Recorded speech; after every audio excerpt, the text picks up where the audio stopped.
नमस्कार, हार्दिक स्वागत, अभिनंदन। प्रयास ऑनलाइन एजू हब पर आप सभी को तहे दिल से हार्दिक अभिनंदन, आभार। आज एक नए चेंजेस के साथ इतनी रात गए हमें आपके सामने उपस्थित होना पड़ा है।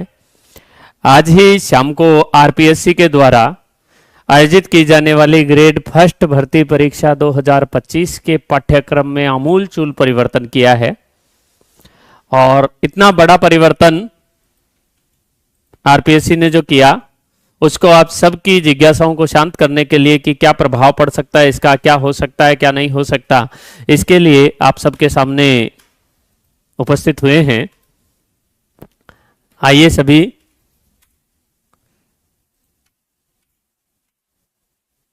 सभी का स्वागत, अभिनंदन।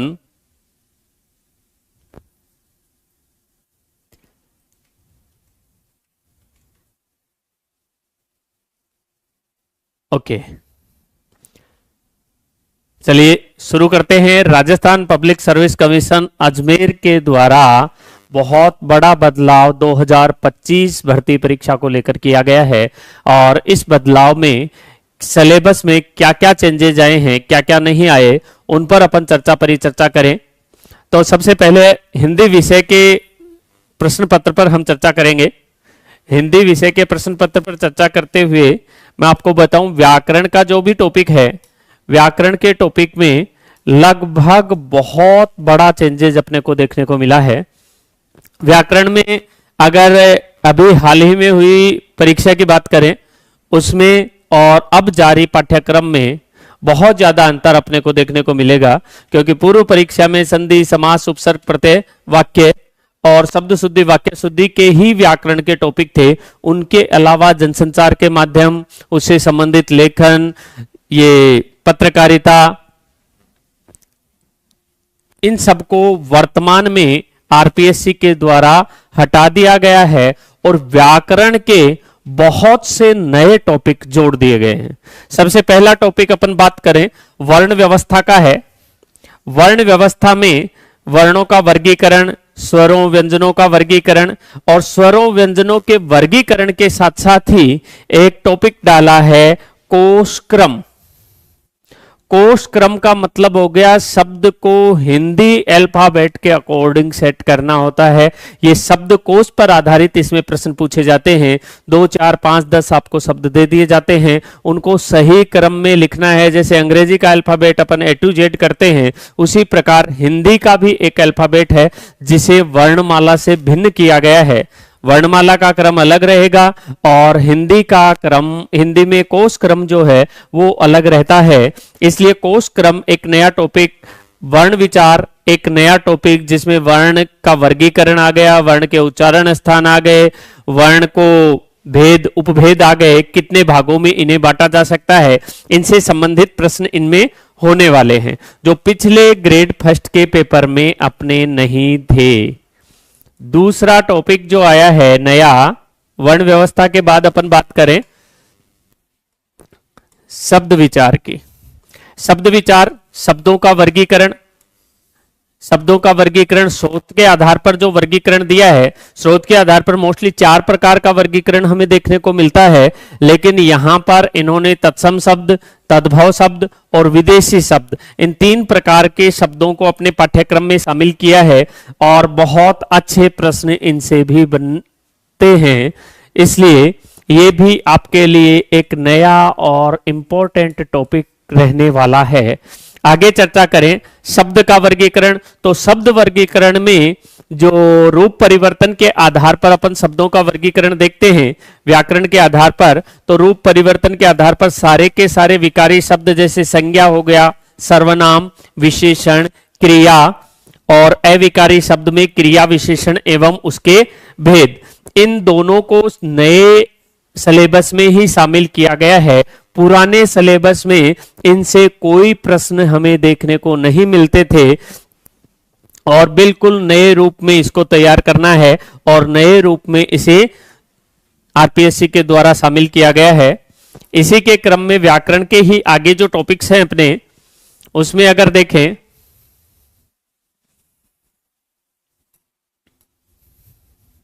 तो यहां पर अपने को देखने को मिल रहा है व्याकरण की कोटियां। व्याकरण की कोटियों में लिंग, वचन, कारक और काल, ये चारों टॉपिक जो हाल ही की परीक्षाओं में लगभग हिंदी की संबंधित सभी परीक्षाओं में ये काम आने वाले हो सकते हैं, तो ये टॉपिक भी इसमें इनके द्वारा शामिल किए गए हैं। उसके बाद शब्द रचना के आधार पर अगर वर्गीकरण देखते हैं तो रचना के आधार पर देखें तो संधि, स्वर और व्यंजन संधि एवं उसके भेद, यहां विसर्ग को शामिल नहीं किया गया है, लेकिन फिर भी संधि के रूपों में अपन साथ साथ इसे देखेंगे। इंडिविजुअल इन्होंने जो नाम दिए हैं वो स्वर और व्यंजन संधि के ही दिए हैं। समास और समास के भेद बिल्कुल अच्छे तरीके से तैयार करते हैं। उपसर्ग, प्रत्यय और प्रत्यय के भेद, तो देखो मोस्टली अपन देखें तो रचना के आधार पर शब्दों को अगर हम देखते हैं तो रचना के आधार पर शब्दों में जो आते हैं वो रूढ़, यौगिक और योग रूढ़, तीन प्रकार के शब्द रहे। यौगिक शब्द दो शब्दों या शब्दांशों से बनने वाले हो जाते हैं, जिनमें संधि से बनने वाले, समास से बनने वाले, उपसर्ग से बनने वाले और प्रत्यय से बनने वाले सारे शब्द यौगिक कहलाते हैं, केवल किसको छोड़कर, बहुव्रीहि समास को छोड़कर। और इस बहुव्रीहि समास की पूर्ति कर देता है कौन सा शब्द, योग रूढ़ शब्द। तो ये यौगिक और योग रूढ़ शब्दों को इसमें शामिल कर लिया, विकारी अविकारी शब्दों को शामिल कर लिया, उत्पत्ति एवं स्रोत के आधार पर जो शब्द होते हैं उनको इन्होंने शामिल किया है। इसके बाद अगर अपन देखें अर्थ के रूप में, तो अर्थ के रूप में लगभग सभी शब्दों को यहां शामिल किया गया है, जिनमें पर्यायवाची शब्द, विलोम शब्द, अनेकार्थी शब्द, समश्रुत भिन्नार्थक शब्द, वाक्यांश के लिए एक शब्द। इतना बड़ा टॉपिक हम क्लासों में चर्चा करते ही रहते हैं कि लगभग 70% व्याकरण का हिस्सा शब्द है, और ये सारा का सारा अब की बार आपके फर्स्ट ग्रेड पाठ्यक्रम में शामिल किया गया है। 70% व्याकरण का हिस्सा एक तरह से शब्द को माना गया है, और ये 70% आपके भी सिलेबस में व्याकरण के 70% को कवर करने वाला रहेगा। ध्यान रखना इस बात का। वाक्य रचना को अगर हम देखें तो वाक्य रचना में वाक्य के अंग, वाक्य के भेद, उपभेद, इसी में वाच्य को भी शामिल कर लिया जाता है। फिर शुद्धिकरण में अपन देखें तो वर्तनी के हिसाब से अगर देखते हैं तो शब्द शुद्धि, वाक्य शुद्धि, मुहावरे, लोकोक्तियां, अर्थ और उनका प्रयोग देखने को हमें मिल रहा है। ये माध्यमिक स्तर तक का मैटर है अपना, और माध्यमिक स्तर तक के प्रश्नों की अगर हम चर्चा करें शॉर्ट में मैं आपको बताऊं तो वर्ण विचार, वर्ण विचार के बाद शब्द विचार, और शब्द विचार में कौन कौन से आ गए मैं शॉर्ट में बताऊं आपको तो सारे के सारे विकारी शब्द, अविकारी, रूढ़, यौगिक, योग रूढ़, जिनके अंतर्गत संधि, समास, उपसर्ग, प्रत्यय सारे के सारे टॉपिक्स अपने आ जाते हैं। और इसके बाद वाक्य, इनके अलावा वर्तनी, वाक्यगत अशुद्धि, जिनको अब आरपीएससी खूब ज्यादा फोकस कर रही है। देखो सामान्य तौर पर अपन देखते हैं पुराना पैटर्न बिल्कुल धीरे धीरे समाप्त होता जा रहा है, और इस सिलेबस को अगर हम देखें तो आरपीएससी निश्चित रूप से स्कूल लेक्चरर का जो सिलेबस है उसे थोड़ा सा मूवमेंट करवाया गया है, आगे हम देखेंगे भी मूवमेंट करवाया गया है कॉलेज लेक्चरर, असिस्टेंट प्रोफेसर की भर्ती परीक्षाओं के सिलेबस से। और पिछली परीक्षाओं में अपन देख रहे हैं कि धीरे धीरे प्रश्न की प्रकृति भी जो है वो अपर या हाई क्लास होने लग गई है। अपर लेवल के जो पेपर होते हैं उस हिसाब से आरपीएससी प्रश्न बनाने लग गई है। तो इन सब को ध्यान में रखते हुए अपनी तैयारी को अपन सुनिश्चित करेंगे।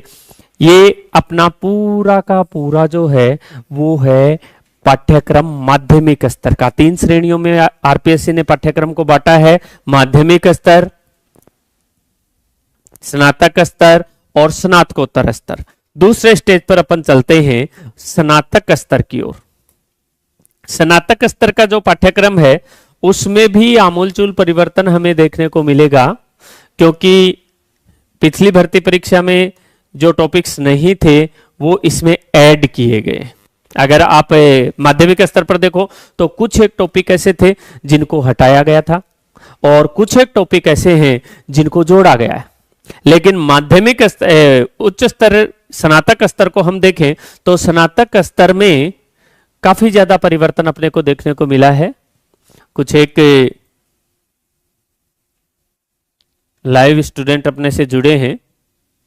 सिलेबस बहुत बढ़ा दिया है, कॉलेज व्याख्याता, स्कूल व्याख्याता, वरिष्ठ अध्यापक और तृतीय श्रेणी की सभी का मिलाकर फर्स्ट ग्रेड वालों पर ही परोस दिया गया है। ऐसा नहीं है, क्योंकि कॉलेज लेक्चरर काफ़ी बड़ी परीक्षा है, उसमें और भी काफ़ी ज़्यादा समस्याएं आती हैं और लंबा उसे अपने को तैयार करना पड़ता है। अभी इस सिलेबस पर चर्चा करने के बाद अपन इस आपके क्वेश्चन पर चर्चा करेंगे कि हम क्या करें।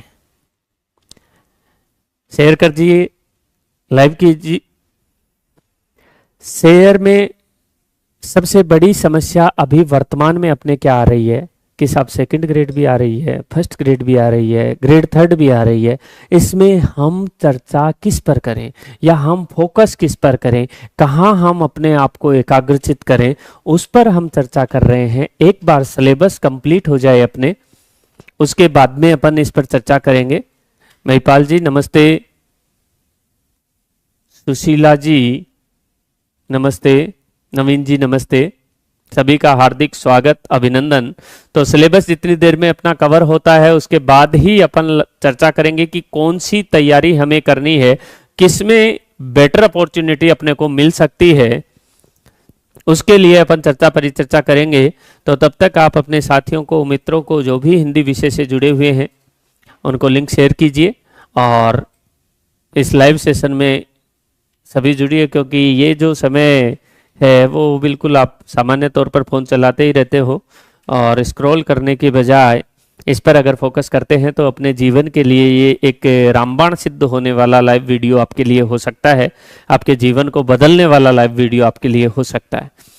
चलिए अब बात करते हैं स्नातक स्तर के पाठ्यक्रम की। तो शब्द शक्तियाँ पहले भी थी, अब भी हैं, काव्य गुण पहले भी थे, अब भी हैं, लेकिन नया टॉपिक जो ग्रेड फर्स्ट में ऐड किया गया है, काव्य दोष ऐड किए गए हैं, जो श्रुति कटुत्व, अक्रमत्व, दुष्क्रमत्व, ग्राम्यत्व, कलिष्ठत्व और अप्रतित्व इसमें जोड़े गए हैं। पूरा का पूरा नया जोड़ा हुआ टॉपिक है। अलंकारों में अगर अपन देखें तो यमक पहले से था, श्लेष था, उपमा था, रूपक है, उत्प्रेक्षा है, संदेह, भ्रांतिमान, विभावना नया जोड़ा है, असंगति था, विरोधाभास था, अतिशयोक्ति था, अपनहुति ये अलंकार नया जोड़ा है। अतिशयोक्ति भी पिछली बार नहीं था, ये भी नया जोड़ा गया है।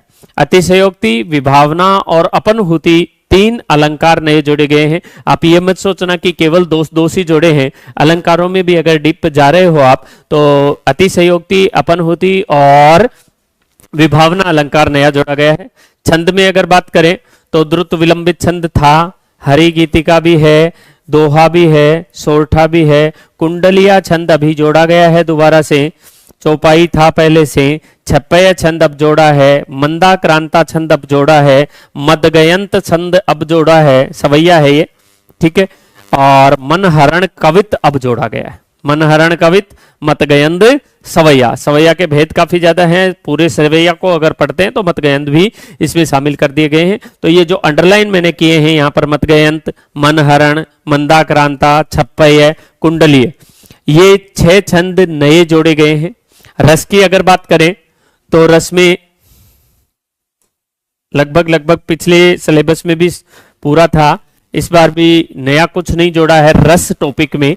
रस में अपन देखें तो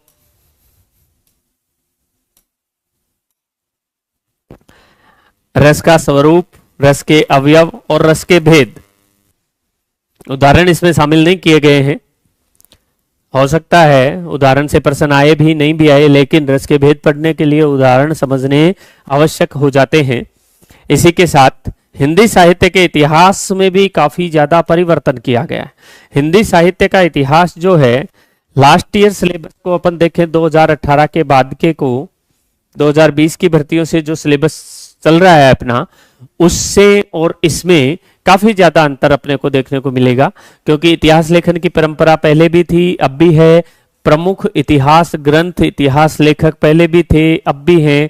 आरंभ भी है, काल विभाजन भी है, नामकरण है। तो इतिहास के लेखन की शुरुआत का जो टॉपिक है वो तो एज इट इज रखा गया है, लेकिन यहां पर अगर हम देखते हैं आदिकाल में, तो आदिकाल में पिछले सिलेबस में जो 4 सालों से चल रहा था उसमें इंडिविजुअल रचनाओं के नाम दिए गए थे। जैसे चंद्रबरदाई का नाम दे दिया गया था जो पृथ्वीराज रासो से संबंधित था, और उसी की प्रमाणिकता के बारे में कह दिया गया था, तो इंडिविजुअल में सीमित था। लेकिन अब यहां पर रचनाएं, उनकी प्रमुख प्रवृत्तियां, प्रमुख रचना और रचनाकार, मतलब सभी रचनाओं को और रचनाकारों को इसमें शामिल किया गया। ये नया ऐड है। इसके बाद अगर अपन भक्ति काल के बारे में देखते हैं तो भक्ति काल में भी काफी ज्यादा परिवर्तन अपने को देखने को मिलेगा। भक्ति काल में अगर देखें तो भक्ति के उद्भव, भक्ति का विकास, दार्शनिक पृष्ठभूमि, संत काव्य, प्रमुख प्रवृत्तियां, कवि और रचनाएं। यहां पर भी इंडिविजुअल कवि जैसे कबीरदास, सूरदास, तुलसीदास पिछली बार दे रखे थे, इस बार नहीं दिए गए हैं। सूफी काव्य में भी सभी रचनाओं को शामिल किया गया है। राम भक्ति काव्य में सभी कवि एवं रचनाएं शामिल की गई हैं। कृष्ण भक्त में सभी कवि और रचनाएं शामिल किए गए हैं। रीतिबद्ध, रीति सिद्ध, रीति मुक्त, तीनों की प्रवृत्तियां, अलग अलग प्रवृत्तियां दी हैं। ये चेंजेज आया है। पिछले बार केवल रीतिकाल की प्रवृत्तियां थी, अब तीनों की प्रवृत्तियां दे दी। कवि और रचनाएं सारे इंडिविजुअल करके दे दिए। जैसे पिछली भर्ती परीक्षाओं में केवल केशवदास हो गए, बिहारी हो गए, देव कवि हो गए, ऐसे इंडिविजुअल कवियों के नाम दे करके इसे सीमित करने का प्रयास किया गया था, लेकिन अब फिर से वाइल्ड इसे किया गया है। आगे अगर अपन देखें तो कहां परिवर्तन हमें देखने को मिलता है। आधुनिक काल, आधुनिक काल में अगर हम देखें तो नवजागरण काल भारतेंदु युग को कह दिया गया। नवजागरण काल हो गया, हिंदी में खड़ी बोली का विकास हो गया, हिंदी गद्य का उद्भव विकास हो गया, भारतेंदु युग के गद्यकारों का योगदान हो गया, भारतेंदु युगीन पत्रकारिता हो गई। अब गद्य काव्य की विभिन्न विधाएं जैसे नाटक, एकांकी, निबंध, कहानी, उपन्यास, आत्मकथा, जीवनी, यात्रा वृतांत की प्रमुख प्रवृत्तियां, रचनाकार और रचनाओं का परिचय, ये इनमें रखा गया है। इसमें यात्रा वृतांत नया जोड़ा गया है और आत्मकथा और संस्मरण इसमें हटाए गए हैं। तो ये भी काफी बड़ा परिवर्तन हमें गद्य साहित्य में देखने को मिला है। आगे देखें तो यहां पर हम देखने को जा रहे हैं गद्य काल के बाद पद्य का विकास भारतेंदु युग में। तो भारतेंदु युग, कुछ लोग खुश हो रहे थे आप में से कि भाई आधुनिक काल में तो अब की बार केवल भारतेंदु युग ही दिया है। नमस्ते, सेकंड ग्रेड हिंदी का सिलेबस कितने दिन में करवा दोगे सर? परीक्षा से बिल्कुल बहुत पहले आपको रिवीजन का समय दे दिया जाएगा और एक निश्चित समय सीमा इसकी है, उसमें आपका कोर्स कंप्लीट करवा दिया जाएगा।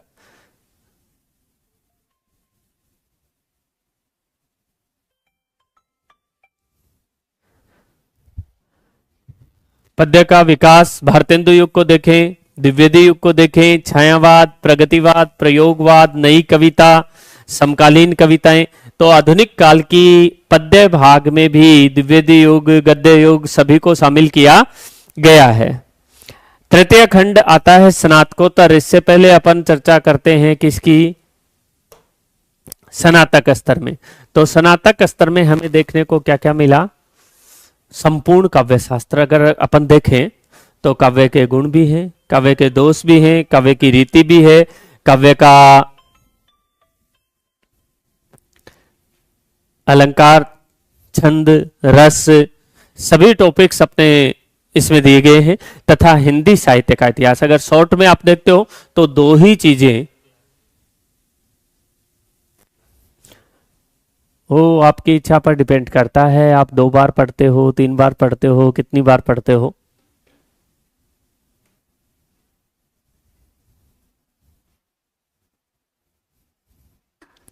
हाँ जी, तो नाटक, एकांकी, निबंध, कहानी, उपन्यास, हिंदी साहित्य का इतिहास, गद्य और पद्य दोनों को ही अपन देख रहे हैं। हिंदी साहित्य का इतिहास, इसके अलावा काव्य शास्त्र।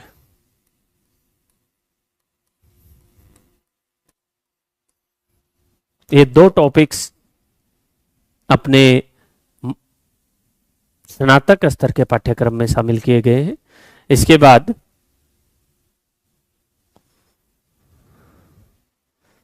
अगर हम देखें तो स्नातकोत्तर स्तर, तीसरा पार्ट जो इसका आया है वो है स्नातकोत्तर स्तर। तो स्नातकोत्तर स्तर में भी काफी परिवर्तन अपने को देखने को मिला है। इसमें क्या क्या परिवर्तन आया उस पर चर्चा करें तो काव्य के हेतु पहले से हैं, लक्षण पहले से हैं, प्रयोजन पहले से हैं, रस की निष्पत्ति और साधारणीकरण भी है, ध्वनि सिद्धांत, वक्रोक्ति सिद्धांत, अरस्तु का अनुकरण सिद्धांत नया जोड़ा गया है, त्रासदी का सिद्धांत, लोजाइनस का उदात्त तत्व पहले से है, हिंदी भाषा का उद्भव विकास भी पहले से है, और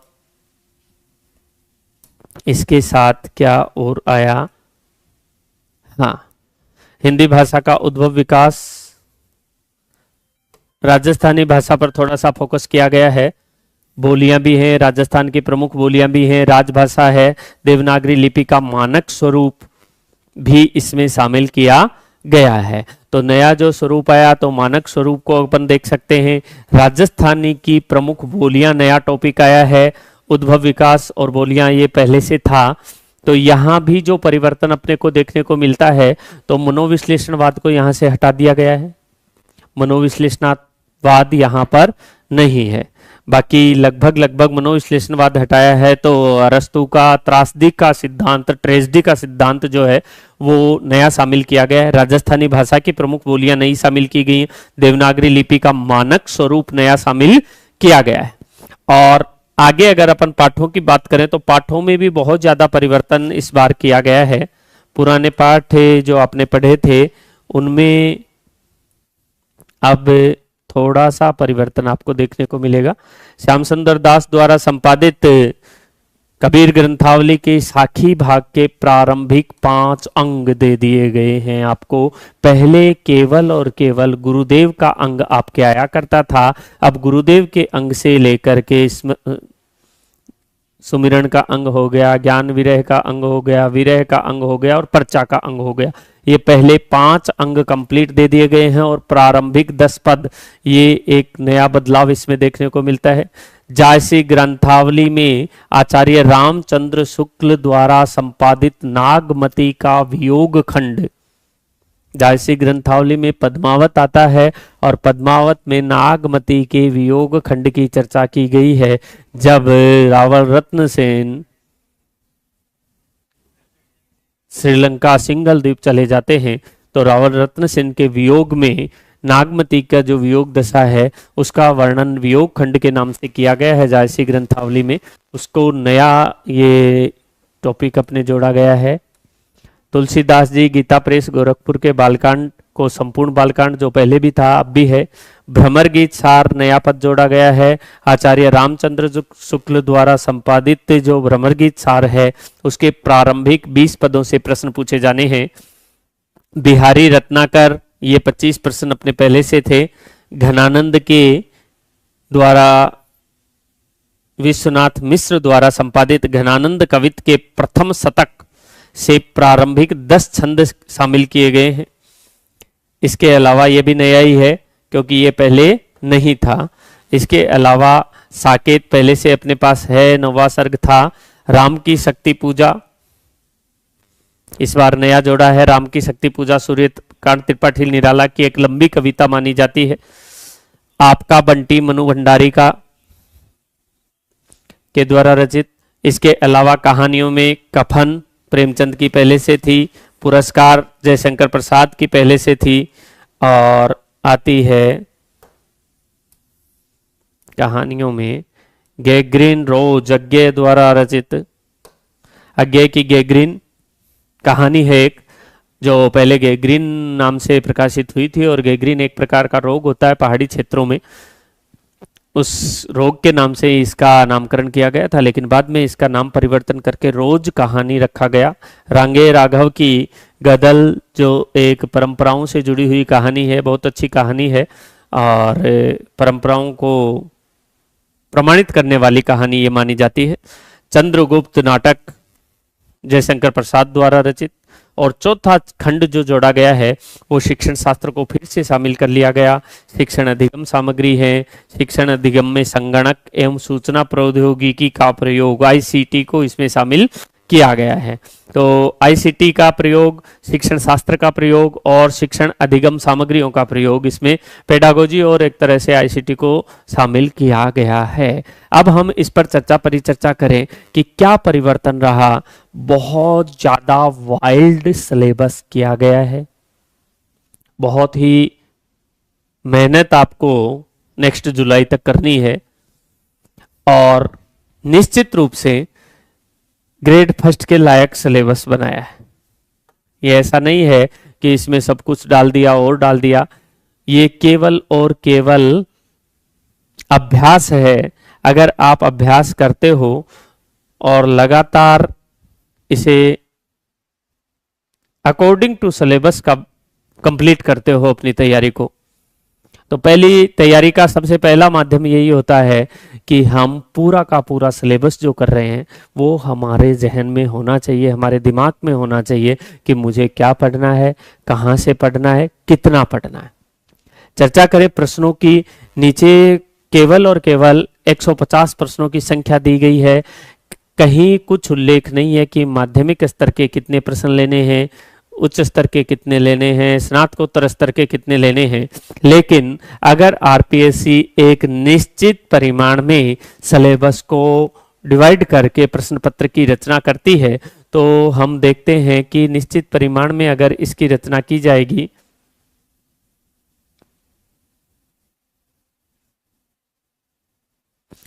तो लगभग मेरे हिसाब से, अगर मेरे पॉइंट ऑफ व्यू को देखा जाए तो 45 से 50 क्वेश्चन आपके व्याकरण के होने वाले हैं इस बार।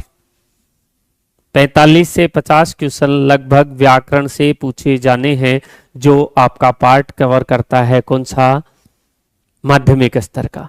इसके बाद हिंदी साहित्य के इतिहास और काव्य शास्त्र दोनों को मिलाकर लगभग 50 से 55 क्वेश्चन, 50 से 55 क्वेश्चन हिंदी साहित्य के इतिहास और काव्य शास्त्र से मिलाकर पूछे जा सकते हैं।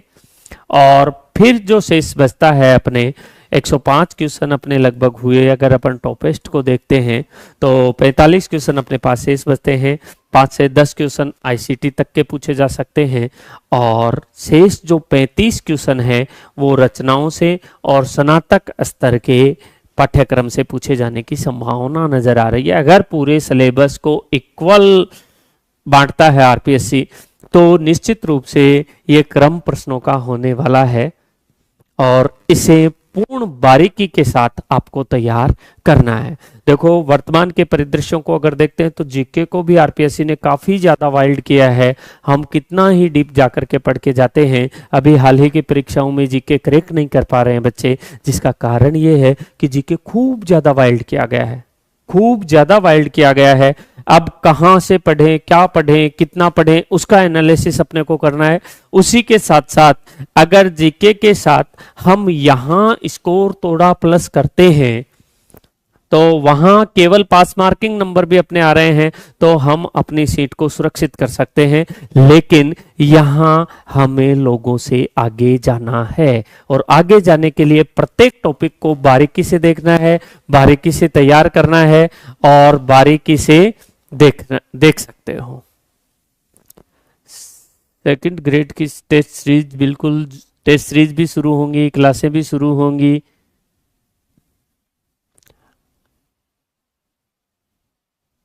जी बिल्कुल, लगभग अभी तक की परीक्षाओं में अगर हम देखते हैं तो जो नोट्स हैं उनसे 90% प्लस तक प्रश्न आते हैं।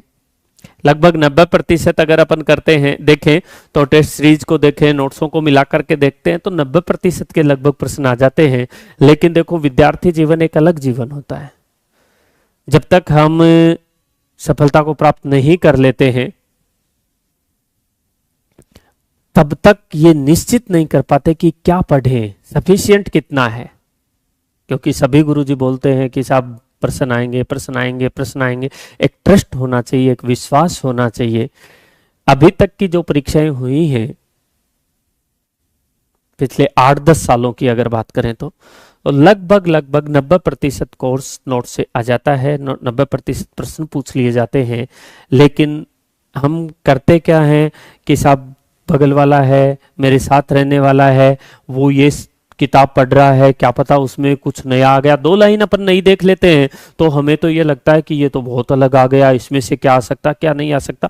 तो 10 20 30 किताबें लेकर के हम इधर उधर इधर उधर चारों तरफ देखने को लग जाते हैं। एक महान विद्वान ने कहा है कि मुझे 10,000 किताबें पढ़ने वाले का बिल्कुल डर नहीं लगता, लेकिन उस व्यक्ति का जरूर डर लगता है जिसने एक ही किताब को 10,000 बार पढ़ा है, क्योंकि वो उसकी बारीकियों को जानने लग जाता है। अगर आप विश्वास के साथ तैयारी करते हो, ट्रस्ट रखते हो तो ये जो टॉपिक्स दिए गए हैं आपको, इनके 0 to 100 तक आपको लगभग सभी चीजें बता करके एक शॉर्ट टर्म में तैयार करके मैटर दिया जाता है।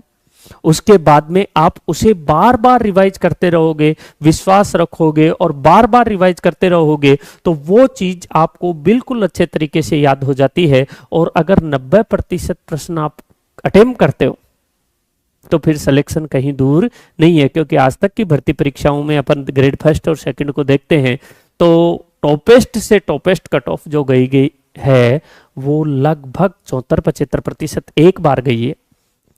उसके बाद 70 से 75 के बीच ही कट ऑफ रहती है और 90% कोर्स कवर कर रहा है। उसके बाद भी आप ऐसी बातें करते हो तो थोड़ा सा मन विचलित होने लगता है। अब बात करते हैं कि सर ये सिलेबस आप कितने मंथ में करवा दोगे। वेरी गुड क्वेश्चन आपका।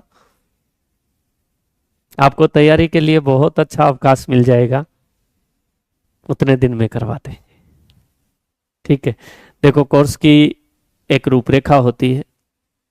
अगर अपने पास समय होता है, परीक्षा दूर होती है, तो कोर्स कभी ऐसा नहीं होता कि साहब हम आए, चलो जी मैं 2 महीने में कोर्स करा दूंगा, मैं 3 महीने में कोर्स करा दूंगा, ये फाइनल क्लासें, सुपर फास्ट क्लासें, बहुत सारी चीजें आती रहती है। लेकिन मेरा अपना एक जो तरीका है वो एक निश्चित तरीका है। उसमें समय जो है वो जितना पाठ्यक्रम को समझने में लगना चाहिए उससे ज़्यादा समय अपन नहीं लेते हैं। रही बात टाइम ऑफ पीरियड की, तो जैसे परीक्षा निकट होती है तो हम कोर्स को शॉर्ट नहीं करते, कोर्स तो वो ही रहेगा, कोर्स को शॉर्ट कर भी नहीं सकते। स्टूडेंट को सारी चीज़ें समझनी चाहिए, क्योंकि आजकल परीक्षाओं में प्रश्न इस प्रकार के आ रहे हैं कि टॉपिक अगर क्लियर अपना नहीं हो पा रहा है तो हम आंसर करने के काबिल नहीं है। क्योंकि क्वेश्चन से क्वेश्चन बना के क्वेश्चन आ रहे हैं, 4 ऑप्शन दे दिए जाते हैं ए बी सी डी, और फिर उसके क्वेश्चन बनाए जाते हैं ए या बी सही है, बी या सी सही है, ए बी सी सही है या ए बी सी डी सही है। ये 4 ऑप्शन फिर दे दिए जाते हैं। अब आपको अगर सामान्य तरीके से आप पढ़ के गए, आपका कथन ए पढ़ा हुआ है, आपका कथन बी पढ़ा हुआ है, आपका कथन सी पढ़ा हुआ है, लेकिन डी एक ऐसा कथन आ गया जो नहीं पढ़ा हुआ, तो भी आप इस प्रश्न को करने के काबिल नहीं रह पाते हो। ये कब आएगा आपको? ये तभी आ पाएगा जब आप सिलेबस को पूरे से पूरे पढ़ रहे हो। सभी के कमेंट्स देख रहा हूं मैं। सुशीला जी आपका भी पढ़ रहा हूं, कमेंट क्या लिखा है आपने, दिखाओ जरा इनका।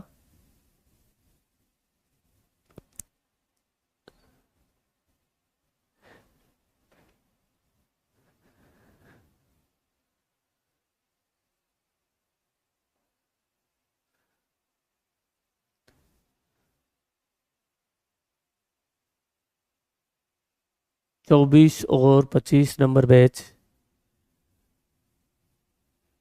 देखो बैच नंबर तो इतनी जल्दी ध्यान में नहीं रहते।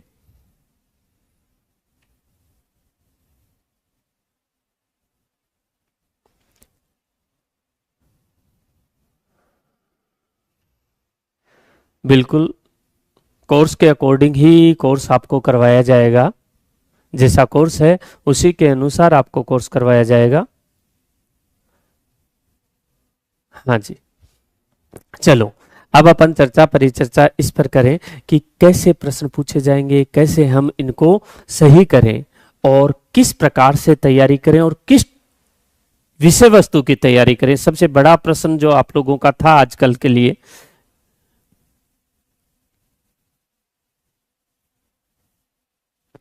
आजकल के क्लासों में सबसे बड़ी दुविधा यह हो गई कि तीनों भर्ती परीक्षाएं साथ आ गई। ग्रेड 3 भी है, ग्रेड 2 भी है, ग्रेड 1st भी है। 4th का तो चल ही रहा है पेपर, लेकिन तीनों ग्रेड टीचर के लिए भर्ती एक साथ सी आ गई।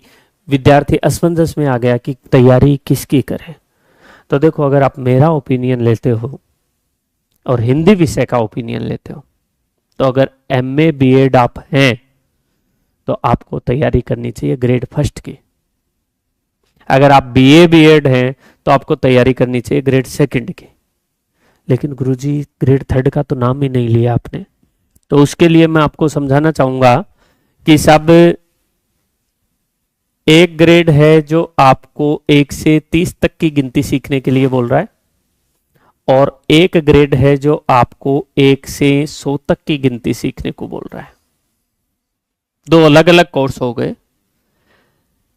अगर आप यहां से शुरू करके 1 से 100 तक की गिनती सीख रहे हो तो इस 30 तक की गिनती को भी सीख लोगे और 100 तक की गिनती को भी सीख लोगे। लेकिन आप ये चाहो कि मैं 30 तक की ही गिनती सीखूं और उसके बाद ग्रेड 3rd का एग्जाम दूं और एग्जाम देने के बाद फिर मैं ग्रेड 2nd या ग्रेड 1st की ओर मूव कर लूं, तो जैसा सुशीला जी आप कह रहे हैं कि कोर्स कैसे हो पाएगा, तो उस कंडीशंस में फिर कोर्स नहीं हो पाता है, आपका कवर नहीं कर पाओगे आप। क्योंकि जनवरी प्रस्तावित तारीख है और जनवरी प्रस्तावित डेट्स है, तो वो परीक्षा देने के बाद आप हिंदी साहित्य का इतिहास, आप काव्य शास्त्र को कवर नहीं कर पाओगे। लेकिन ग्रेड 2nd और ग्रेड 1st की आप तैयारी करते हो तो संपूर्ण व्याकरण आप पढ़ रहे हो, शिक्षण विधि पढ़ रहे हो, काव्य शास्त्र पढ़ रहे हो और ये हिंदी साहित्य का इतिहास पढ़ रहे हो। ग्रेड 3rd में आपके संपूर्ण व्याकरण और केवल क्या आना है, शिक्षण विधियां, ये प्रश्न पूछे जाने। तो 1st ग्रेड 2nd ग्रेड अगर आप कर रहे हो तो ये दोनों आप कर चुके होंगे और वहां परीक्षा देने के काबिल रहोगे, और बाद में आपके पास इतना समय रहेगा कि आप अपना पूर्ण सिलेबस करके उसे पूरा का पूरा कंप्लीट कर सकते हो समय रहते। लेकिन अगर आप पहले उसकी तैयारी करके फिर इधर आना चाहो तो फिर आपके पास समय बहुत कम रहेगा। और आज भी इस समय मेरे आने का मतलब यही था, क्योंकि आप जब ये बोलते हैं कि सर कैसे कोर्स होगा कैसे नहीं होगा, उन पर अगर अपन बात करें तो वो समय अब नहीं है। वो समय अब नहीं है कि हम पहले वाली बात चर्चा पर चर्चा करें, क्योंकि पहले जो पेपर आपका हुआ है उसमें अगर आपका चयन हो रहा है तो आपको बहुत बहुत शुभकामनाएं। लेकिन अगर उसमें चयन नहीं हो रहा है तो उसी क्यों नहीं हो रहा में 1 महीना खोना नहीं है। विचार करते रहो कि इतनी तैयारी करी, सिलेक्शन के आसपास नहीं आ रहा और नहीं आ रहा, तो एक नए जोश नई ऊर्जा के साथ दोबारा से तैयारी करो ना, कौन रोकता है आपको। और ऐसा अवसर कभी मिलता नहीं है, क्योंकि आरपीएससी के द्वारा परीक्षा देकर के आते हैं और जब पेपर अपना थोड़ा सा टाइट हो जाता है तो बाहर निकलते ही अपने साथी अपने को मिल जाते हैं कि अब की बार बड़ी भर्ती आ रही है। लेकिन उस बड़ी भर्ती को आने में 2 साल लग जाते हैं पहले के, आप देख सकते हो। प्रत्यक्ष को प्रमाण की आवश्यकता नहीं है। लेकिन उसके बाद अगर अपन बात करें कि नया सिलेबस है, नई विषय वस्तु है, तो अब क्या करें। अब की बार क्या आया कि अब की बार जैसे आप परीक्षा देने गए उससे पहले तो भर्ती आ चुकी है, अच्छी खासी भर्ती आई है, अच्छे नंबर्स ऑफ सीट हैं, और ऐसा अवसर अभी के पिछले 10-12 सालों में तो मेरे को देखने को नहीं मिला कि इतनी जल्दी रिपीट भर्ती और इतनी बड़ी भर्ती अपने सामने हो। आज आपके सामने सिलेबस आते ही आपके सामने रूबरू होने का अवसर भी यही था। क्यों हुआ, क्यों इतनी रात गए लाइव आए? उसका एक कारण है, क्योंकि समय सीमा थोड़ी कम है, असमंजस की स्थिति बन जाती है कि करें तो क्या करें, कैसे पढ़ें कैसे नहीं पढ़ें। इसलिए मैं मेरे विचार रखने के लिए आपके सामने उपस्थित हुआ हूं। जिनको अच्छा लगे वो स्वीकार करें। बिल्कुल रजनी जी नमस्ते, जयपुर से भी विद्यार्थी जुड़े हैं, बहुत बहुत स्वागत अभिनंदन आप लोगों का टीम जयपुर और टीम सीकर की तरफ से। धन्यवाद। सत्यपाल जी नमस्ते, गायत्री जी नमस्ते।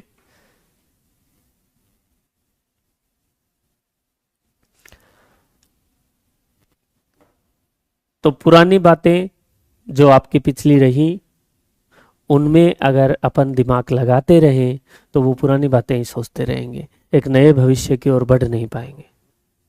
ठीक है, मैं ये ओपिनियन भी नहीं देता आपको, हो सकता है कि साहब आपका 3 महीने में कोर्स करने का रहा है, 4 महीने में कोर्स करने का रहा है, 2 महीने में कोर्स करने का रहा है, तो वो अलग अलग ओपिनियन है। लेकिन पीछे जो हुआ या परीक्षाएं हुई, मेरा पेपर अच्छा नहीं हुआ और नहीं हुआ, विचार करते रहेंगे तो नहीं हो पाएगा।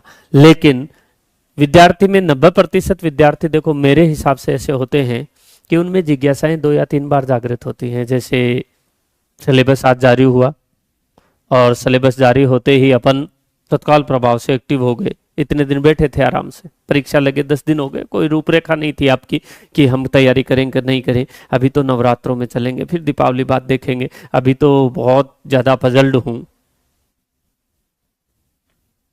ठीक है, तो वो बातें अपने को हावी हो रही थी अपने ऊपर। लेकिन अभी अगर हम देखें तो सिलेबस आया, थोड़ी सी जिज्ञासा जगी, ये 5 या 7 दिन रहने वाली है 90% विद्यार्थियों में। फिर दोबारा जब आरपीएससी कहेगी कि भाई अब डेट जारी कर दी गई है, अभी मंथ जारी है, डेट जारी कर दी, फिर जिज्ञासाएं जागृत होती हैं कि पढ़ें पढ़ें पढ़ें। लेकिन जो विद्यार्थी अपने ध्येय को काबिल करके एक साथ एक लक्ष्य निर्धारित करके आपसे जुड़ा रहेगा तो निश्चित रूप से उसे सफलता मिलती है और सफलता मिलती ही रहेगा।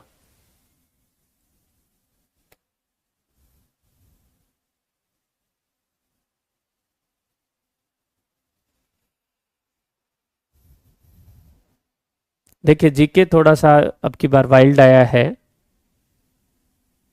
वो सभी के साथ होता है, अकेले के साथ नहीं है, सभी के साथ ऐसी स्थितियां हैं कि भाई जीके थोड़ा सा वाइल्ड है अपना। तो कहने का मूल और वास्तविक यही है कि आप तैयारी करें और अकॉर्डिंग टू सिलेबस चलें। जैसा सिलेबस नए धारे से आया है, एक बात और ध्यान रखना, प्रश्नों की प्रकृति भी नई धारा की रहेगी। ये आपको नोटिस रखना है कि जो नया सिलेबस आया है, प्रश्नों की प्रकृति भी नई धारा की रहेगी। प्रश्नों के पूछने के ढंग, विकल्पों के ढंग कुछ अलग जो आपने जीके में देखे हैं वो आपको विषय में भी आगामी परीक्षाओं में मिल सकते हैं। इन्हीं बातों के साथ धन्यवाद, शुभकामना, जय हिंद, जय भारत।